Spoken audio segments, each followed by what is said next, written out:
आज हम लोग बात करने वाले हैं बीए पार्ट 1 हिस्ट्री ऑनर्स का टॉप जो 50 ऑब्जेक्टिव क्वेश्चन के बारे में हम लोग बात कर रहे थे। आपसे बोले थे कि पेपर 1 का ऑब्जेक्टिव क्वेश्चन भी चालू किया गया, तो पेपर 1 का ऑब्जेक्टिव क्वेश्चन है, ये 2 दिन चलेगा। तो एक दिन एक क्लास हुआ है और ये पेपर 1 का ये ऑब्जेक्टिव क्वेश्चन ये दूसरा दिन क्लास है। अब ये 2 को क्लास हो जाएगा, उसके बाद क्या चालू हो जाएगा पेपर 2, यानी दोनों एक साथ ही चलेगा। 2 दिन दोनों का क्लास चलेगा। ये तो 4-5 क्लासेस में खत्म हो जाएगा।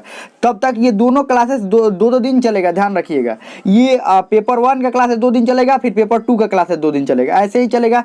तो ये बीए पार्ट 1 हिस्ट्री ऑनर्स का टॉप जो 50 ऑब्जेक्टिव क्वेश्चन, ये ऑब्जेक्टिव क्वेश्चन का क्लास है। ये भाग 2 है। भाग 1 में हम लोग 1 से लेकर 10 तक ऑब्जेक्टिव क्वेश्चन कर लिए थे, और ये VVI ऑब्जेक्टिव क्वेश्चन है, ध्यान रखिएगा। ऐसा मत समझिएगा कुछ भी है, ये VVI ऑब्जेक्टिव क्वेश्चन है। इसका नोट्स आप लोग बनाते रहिएगा, ध्यान रखिएगा। इसका नोट्स आप लोग क्या करना है, बनाते रहना है। तो चलिए हम लोग शुरू करते हैं। अगर इससे पहले वाला भाग का वीडियो नहीं देखे हैं तो लिंक डिस्क्रिप्शन में होगा प्लेलिस्ट का, वहां से देख सकते हैं, या प्लेलिस्ट में भी जाकर देख सकते हैं। इसी चैनल पर प्लेलिस्ट बनाया हुआ है, वहां से भी देख सकते हैं। अब कुछ बच्चों का ये भी कमेंट था कि टेलीग्राम ग्रुप कुछ बच्चों का ज्वाइन करना है, लेकिन उनका टेलीग्राम ग्रुप ज्वाइन नहीं हो रहा है। तो टेलीग्राम ग्रुप कैसे ज्वाइन करना है ये अंतिम में, एकदम वीडियो का अंतिम में बताएंगे, और नहीं तो लिंक डिस्क्रिप्शन में दिया गया टेलीग्राम ग्रुप को, वहाँ से ज्वाइन कर लीजिए। अगर नहीं हो रहा है तो अंतिम में बताएंगे कैसे टेलीग्राम ग्रुप ज्वाइन करना है। तो चलिए हम लोग शुरू करते हैं। हम लोग 10 तक क्वेश्चन कर लिए थे, और देखिए एक और बात समझिए, इसका नोट्स आप लोग बनाते रहिए, ध्यान रखिएगा। और इसके अलावा और भी हम 13 को जो चैप्टर 13 तक पढ़ाए हैं, 12-13 को चैप्टर जो पढ़ाए हैं पेपर 1 का पूरा अच्छा से, पेपर 1 का 12-13 को चैप्टर, तो उसको भी रिविजन करते रहिएगा। ये मत कि छोड़ दीजिए उसको, ये सिर्फ VVI ऑब्जेक्टिव क्वेश्चन ही देखिए, उसको भी रिविजन करते रहिए। आपने नोट्स भी बनाया है, और 13 चैप्टर का मॉडल सेट भी हम दिए हैं, 12-13 चैप्टर पढ़ाए हैं, उसका मॉडल सेट भी दिए हैं, उसको भी सबको रिविजन आप करते रहिए। समझ में आ गया? चलिए हम लोग शुरू करते हैं। हम लोग का ये क्वेश्चन क्या है, क्वेश्चन देखिए, क्वेश्चन क्या है कि पूरा पाषाण युग के लोग की जीविका का मुख्य आधार क्या था। पूरा पाषाण काल के जो लोग थे उनकी जीविका का मुख्य आधार क्या था। आपको पता है कि पाषाण काल का सबसे प्रथम समय, पहला समय पूरा पाषाण काल होता था। इसका कृषि, शिकार, पशुपालन या उद्योग। तो सबसे पहले मनुष्य क्या करते थे बताइए। जंगलों में जो जंगली मनुष्य रहते थे, जंगलों में जो रहते थे वो क्या करते थे, कृषि करते थे, शिकार पर वो अपना जीवन व्यतीत करते थे। किस पर? शिकार पर, ध्यान रखिएगा। और एक बात, जो क्वेश्चन करेंगे उसका पूरा अच्छा से, उसके आसपास और कौन कौन क्वेश्चन आ सकते हैं उस सबको हम लोग देखेंगे। तो चलिए आगे बढ़ते हैं, इसको देखते हैं। ये अभी किसके बारे में पढ़े हैं, पूरा पाषाण काल के बारे में। तो इससे संबंधित कौन कौन से क्वेश्चन आ सकते हैं, चलिए वही हम लोग देखेंगे। अब पूरा पाषाण काल से संबंधित कौन कौन से क्वेश्चन आ सकते हैं, इसका संबंध पूछा जा सकता है। तो इसका संबंध सोहन नदी घाटी से है। सोहन नदी घाटी, इसके जो निवासी है, सबसे पहले सोहन नदी घाटी में इनका निवास मिलता है, ध्यान रखिएगा। सोहन नदी घाटी, और एक और स्थल इससे संबंधित है भीमबेटका, जो कि मध्य प्रदेश में है। यहाँ पर गुफाओं में चित्र मिले हुए हैं। गुफा में क्या मिला हुआ है, चित्र, और ये माना जाता है कि पूरा पाषाण काल के लोग बनाए हैं। तो आपसे पूछा जाएगा कि भीमबेटका का संबंध किस काल से है, तो ये पूरा पाषाण काल और मध्य पाषाण काल, ये दोनों से संबंधित है भीमबेटका। और सोहन नदी घाटी सिर्फ संबंधित है पूरा पाषाण काल से। समझ में आ गया? इसको नोट्स बना लीजिए अभी। और एक और बात आगे देखिए, अभी इसी में और कौन से क्वेश्चन पूछे जा सकते हैं। अगला क्वेश्चन पूछा जा सकता है ये मध्य पाषाण काल से। अब मध्य पाषाण काल से क्या क्या क्वेश्चन पूछा जा सकता है, ध्यान समझिए। मध्य पाषाण काल को माइक्रोलिथिक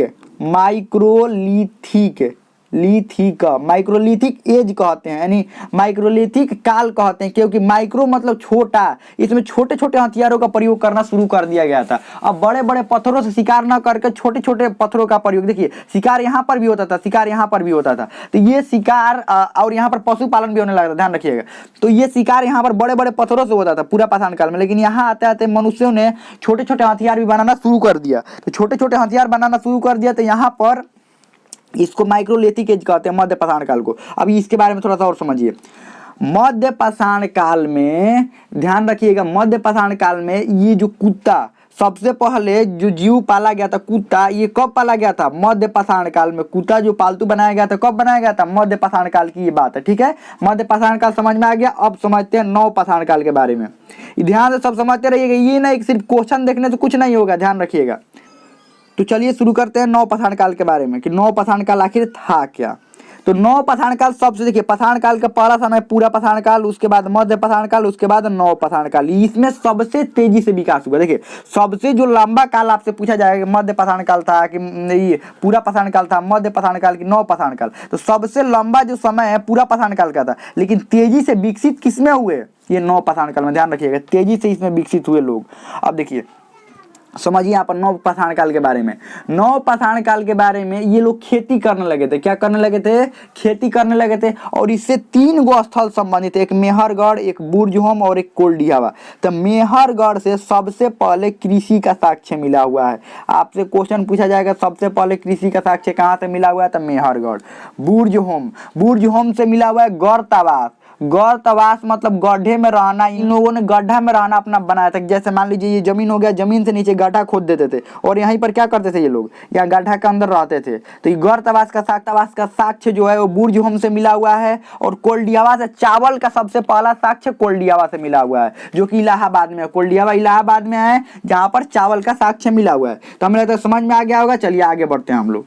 अगला क्वेश्चन क्या है, सत्यमेव जयते किससे संबंधित है, ये इसका ऑप्शन जो है, ऑप्शन ए है मुंडको उपनिषद, ऑप्शन बी है कठोपनिषद, ऑप्शन डी है छंद योग उपनिषद, ऑप्शन डी है आरण्यक। तो ये मुंडको उपनिषद से संबंधित है, कई बार क्वेश्चन पूछा जा चुका है। और मुंडको उपनिषद किसका उपनिषद, अथर्ववेद का, अथर्ववेद का मुंडको उपनिषद उपनिषद, इससे संबंधित, अथर्ववेद से संबंधित है ये।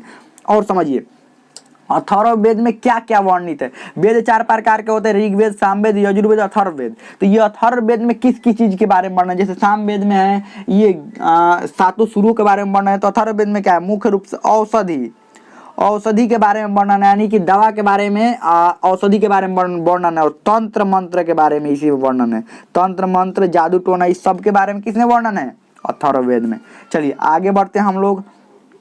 अगला क्वेश्चन क्या है, मौर्य वंश का अंतिम शासक कौन था, मौर्य वंश का अंतिम, दशरथ, बिंदुसार, सम्राट अशोक या बृहद्रथ।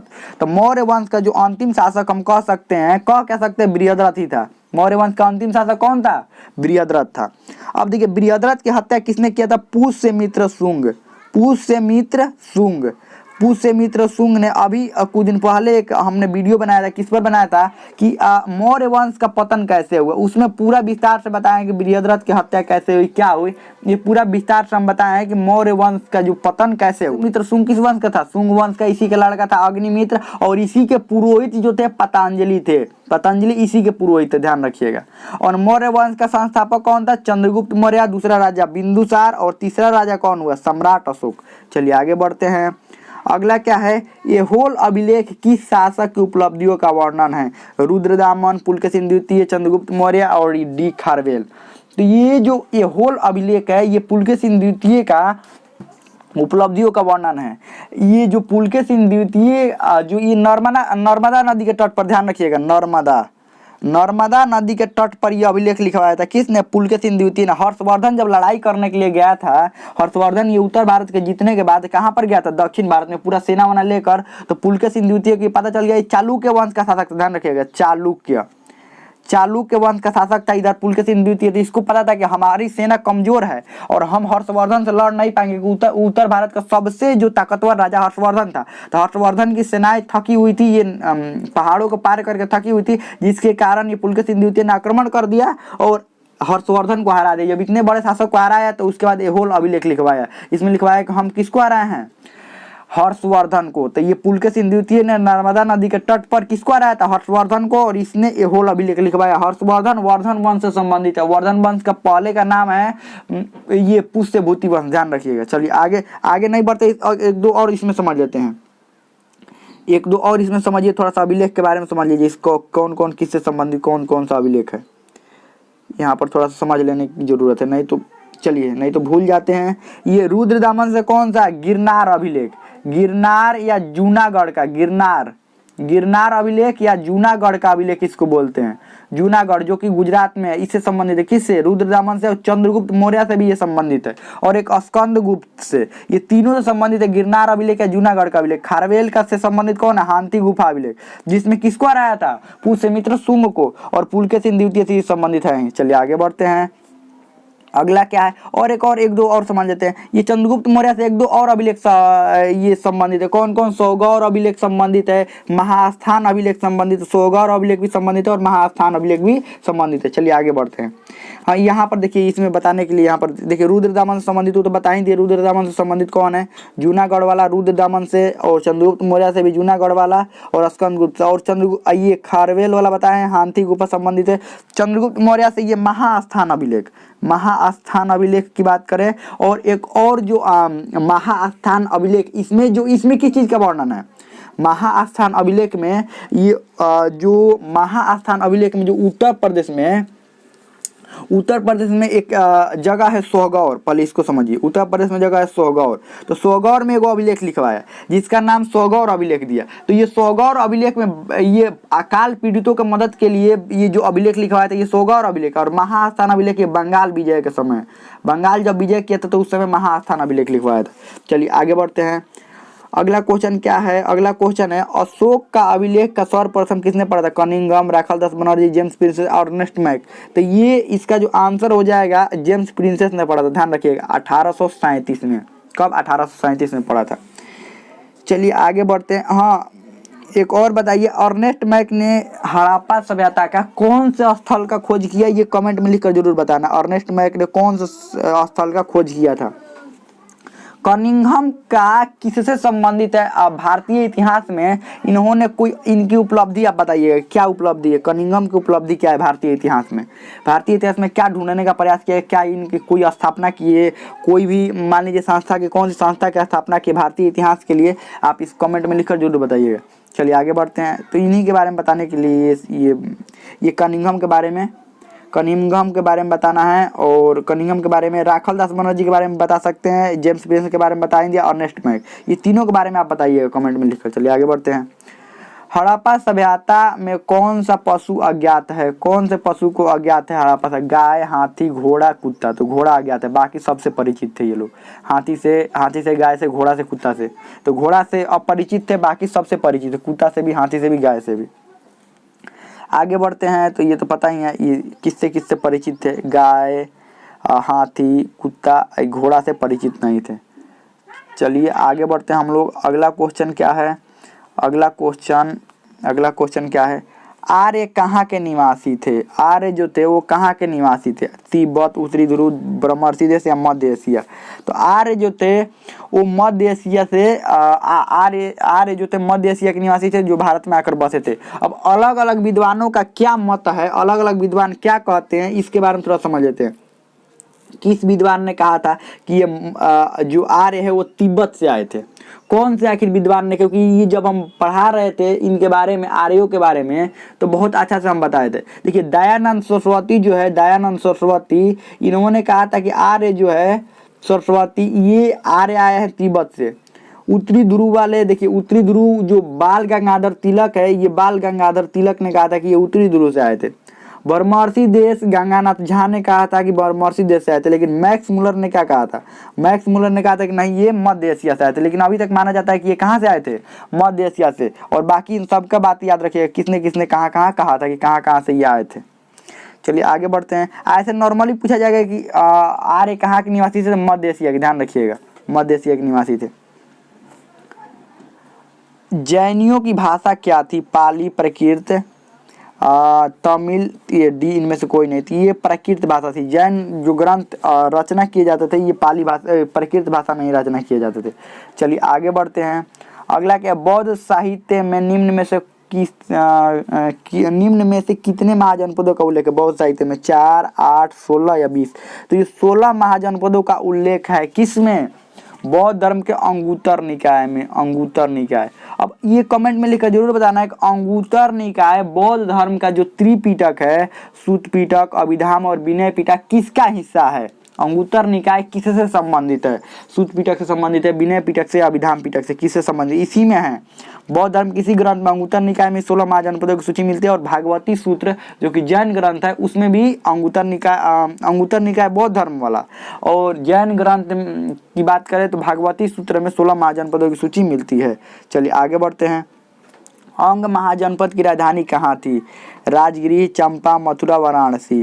तो अंग महाजनपद की राजधानी चंपा थी, जो भागलपुर और मुंगेर वाले क्षेत्रों को वर्तमान में कहते हैं। तो और एक बात करें, ये राजगिरी किसकी राजधानी थी, तो मगध की राजधानी राजगिरी थी। मथुरा किसकी राजधानी थी, सूरसेन महाजनपद था, उसकी राजधानी कहाँ थी, मथुरा थी। और वाराणसी, काशी महाजनपद की राजधानी वाराणसी थी। तो हमें लगता है बहुत अच्छा समझ में आ गया होगा। इसमें और एक बात, इसमें कोई भी डाउट हो, कोई भी क्वेश्चन आप कमेंट में पूछ सकते हैं। और टेलीग्राम ग्रुप कैसे ज्वाइन करें, देखिए जिसने ज्वाइन नहीं किया है, आपको या तो इस वीडियो के नीचे लिंक मिल जाएगा, तो वहां से ज्वाइन कर सकते हैं। अगर नहीं ज्वाइन हो रहा है तो आपको टेलीग्राम पर क्या सर्च करना है, हिस्ट्री टॉक, हिस्ट्री लिखा हुआ है, उसके बाद टॉक लिखना है, हिस्ट्री टॉक लिखकर टेलीग्राम ग्रुप में सर्च करना है। उसके बाद ये आएगा, और ये TY ग्रुप का नाम है, तो ये आएगा हिस्ट्री टॉक, लेकिन आपको लिखना पड़ेगा, हिस्ट्री टॉक लिखना पड़ेगा, तब ही ये आएगा।